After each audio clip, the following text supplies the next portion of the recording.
Is your dumpling filling always dry and not delicious? Wondering how to make it tender and juicy? Today, I'm going to share with you my 80 years of experience running a dumpling restaurant. First, finely chop the meat and mix it with salt, chicken powder, pepper powder, sugar, soy sauce, oyster sauce, and a bowl of water with chopped green onions and ginger. The key to achieving a tender and juicy filling lies in the right meat to water ratio. For every pound of meat, add half a pound of water. Stir the mixture in one direction for 5 minutes until the meat completely absorbs the seasonings. To prevent the chives from becoming watery, mix them with oil before adding them to the filling. By following these steps, you can make dumpling fillings that are even more delicious than the ones you buy. So, go ahead and give it a try. You won't believe it, but I made a mistake while making dumplings. However, if you want to try a different method for making dumplings for your upcoming New Year's Eve dinner, I have a suggestion. Soak green onions, ginger, Sichuan peppercorns, and star anise in water to create a flavorful broth. For the dough, you'll need 1 pound of flour, 3 grams of salt, 1 tablespoon of cornstarch, and 1 egg white. Mix these ingredients with 230 grams of water to create a dough that is both elastic and chewy, ensuring that the dumplings won't burst when cooked. As for the filling, add a touch of sugar, 13 spices, pepper powder, matsutake mushrooms, fresh salt, light soy sauce, dark soy sauce, and oyster sauce to the meat. Don't forget to add chopped green onions to hot oil to enhance the aroma. Now, here's the key.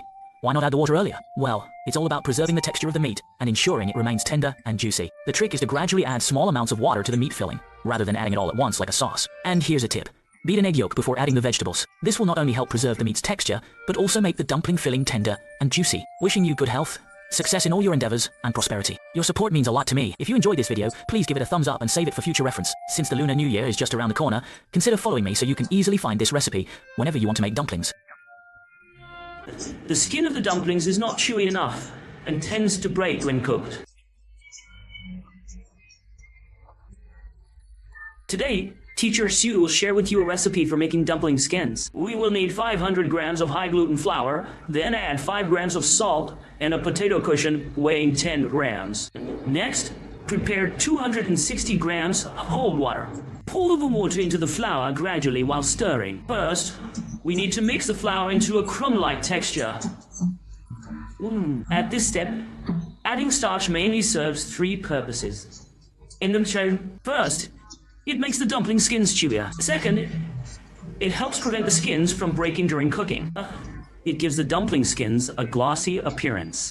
However, we must remember not to add too much starch, as it will make the dumpling skins hard. Pour the water and stir it thoroughly, allowing the flour to fully absorb the water. This will result in softer dumpling skins. When kneading the dough, remember not to over-knead it. As the saying goes, dumplings made with soft dough have a softer texture. Once the dumplings are wrapped, cover them with plastic wrap and let the dough relax for 5 minutes. The relaxation process mainly allows the flour and water to fully absorb, making it easier for us to further knead the dough.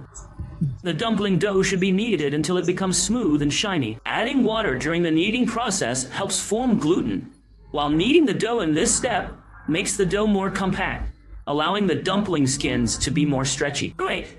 The dough is smooth and shiny. Cover it with plastic wrap and let it rest for another 30 minutes. After the dough has rested, there is no need to knead it again. Flatten it directly and cut it into strips to make individual dough pieces. Each dumpling skin should weigh around 10 grams. Flatten the dough pieces into thin edges and thick centers. Take a look at how beautiful they are. These dumpling skins are very soft and won't break when eaten. Fill them with some meat filling and take a look at the result. Once the water boils, put the dumplings in and cook them. The cooked dumplings are plump and don't break. Take a look at these well-made dumpling skins. They are very soft and chewy. You can even see the filling inside through the dumpling skin. Look at how tender it is.